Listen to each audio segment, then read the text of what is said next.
大家好，我是小慧，欢迎您来到我的频道，也非常感谢您百忙之中收看我的视频。今天给大家分享的内容是，为啥多数人都不愿意做肠镜？一次肠镜有效期是多久？建议大家认真的了解一下。6年做了3次肠镜，还是得了肠癌。据福建卫生报的报道，60岁的张大叔本身就有肠癌家族史，父母都曾经查出过肠癌，姐妹也有肠息肉，所以他格外的重视肠癌的筛查，坚持定期的做肠镜检查。6年来做了3次，每隔1年多就做1次，每次肠镜都切除了一些息肉。令人惊讶的是，在最近的一次肠镜的检查中，张大叔被查出了升结肠癌，还好正处于早期，可以做手术根治。像张大叔这种情况其实还算幸运，在中国很多的结直肠癌的患者在发病之前都没有做过肠镜的检查，结果确诊就处于进展期，预后相当的差。为什么很多人不喜欢做肠镜？很多人听闻肠镜都望而生畏，肠镜到底是怎么做的？肠镜其实并不是一面镜子，而是一根细长灵活的橡胶软管，头端则设有灯光、摄像头、活检管道、冲水和充气装置。通过了摄像头，医师可以清楚地看到从肛门沿着肠腔、大肠并一直的到达盲肠和小肠末端的情况。检查过程中，若遇到了异物，头端冲水工具可以帮助冲洗肠道，也可以充气，把较窄的肠道撑开，减少视线的盲区。如果发现肠道内长了异常的东西，或者是肠道本身出现了异常，可以通过活检管道马上提取异常组织，送去进行病理检查。中国医师学会内镜医师分会会长、中国工程院李兆申院士认为，以我国14亿人口的计算，每年约有 10% 的百姓是需要做肠镜检查的。但是实质上，在我国确诊为中晚期结直肠癌的患者中，约有 97% 的人确诊前并没有做过肠镜。那为什么很多人不喜欢做肠镜呢？多数人不愿做肠镜的原因主要集中在以下的几个方面。肠镜是一种有创的检查，有一定的风险，可能会给患者带来不适感。肠镜检查过程较为繁琐，需要做好充分的准备，如服用泻药、清理肠道等，给患者带来一定的负担。肠镜检查过程中，患者需要暴露隐私部位，有些患者可能会感到尴尬和不舒服。部分患者可能对肠镜检查存在恐惧感，担心检查过程中的疼痛和不适。然而，尽管存在一些不愿做肠镜的原因，但肠镜检查对于肠道疾病的诊断和治疗具有重要的意义。通过肠镜的检查，医生可以观察到肠道内部的病变情况，进行病理活检和细胞学检查，为疾病的诊断和治疗提供重要的依据。进行肠镜检查有哪些好处？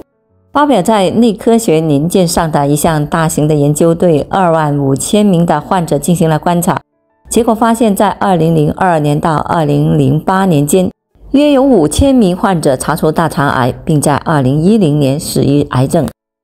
研究发现，忽视肠镜检查的患者大多是死于大肠癌。进一步对比过去20年的筛查数据，研究人员得出的结论，肠镜检查可以降低 61% 的死亡风险。此外，斯坦福大学的研究团队也指出，早期进行肠镜检查可以降低大肠癌的风险。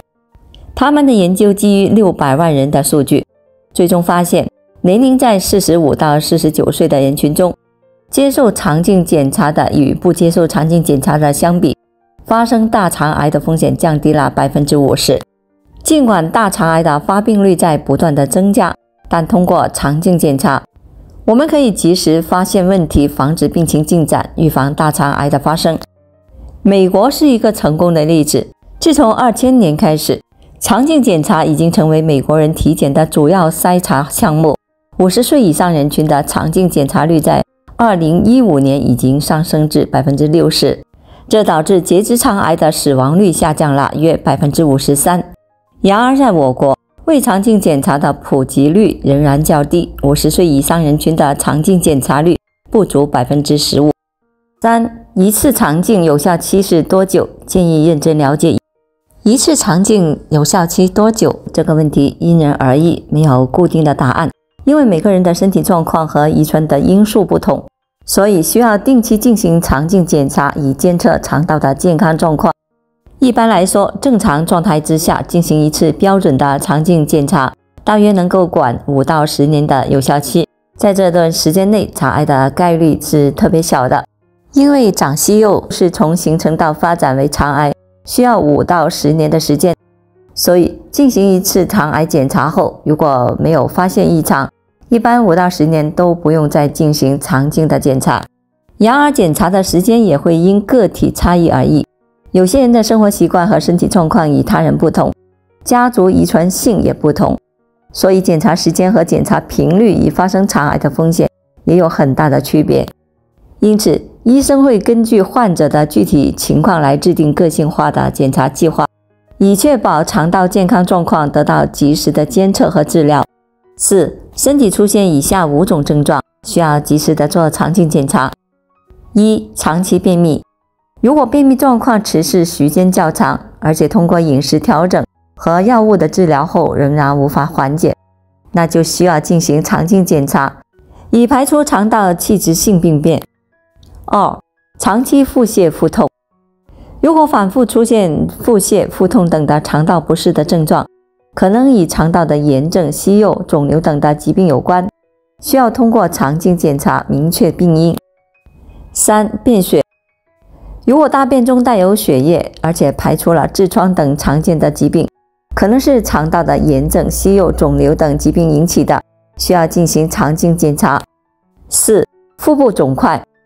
如果腹部出现不明原因的肿块，可能与肠道肿瘤等的疾病有关，需要进行肠镜检查。5. 体重下降。如果近期内体重明显下降，且伴随着肠道症状，可能与肠道肿瘤等疾病有关，需要进行肠镜检查。6. 有家族性息肉病史，有直系亲属有肠癌的人。5. 无痛肠镜和普通肠镜哪个更好？无痛肠镜和普通肠镜各有各的优点和缺点，具体选择哪种的方式更好，取决于患者的具体情况和医生的建议。普通肠镜的优点在于操作简便，价格相对较低，而且患者可以在清醒的状态下来完成检查。但是普通的肠镜检查可能会给患者带来一定的不适感，如腹痛、腹胀、恶心等，而且对于肠道疾病的诊断相对有限。无痛肠镜的优点在于患者可以在麻醉的状态下来进行，不会感到不适感，而且对于肠道的疾病的诊断更加的准确。但是无痛肠镜的价格相对较高，而且患者需要承担麻醉风险，如麻醉过敏、呼吸抑制等。因此，对于需要进行肠镜检查的患者，建议在医生的指导下来选择适合的方式。肠镜检查对于肠道健康而言是非常有必要的，它其实也是没有大家想象中的那么痛苦，即便是痛苦一次也能够保好几年的时间，这怎么看都是一个划算的买卖。为了健康，该做一次肠镜时一定不要抗拒。好了，朋友们，今天所分享的视频内容就到这里了，欢迎大家到评论区分享您的生活经验，非常感谢大家的支持和鼓励，我们下期见。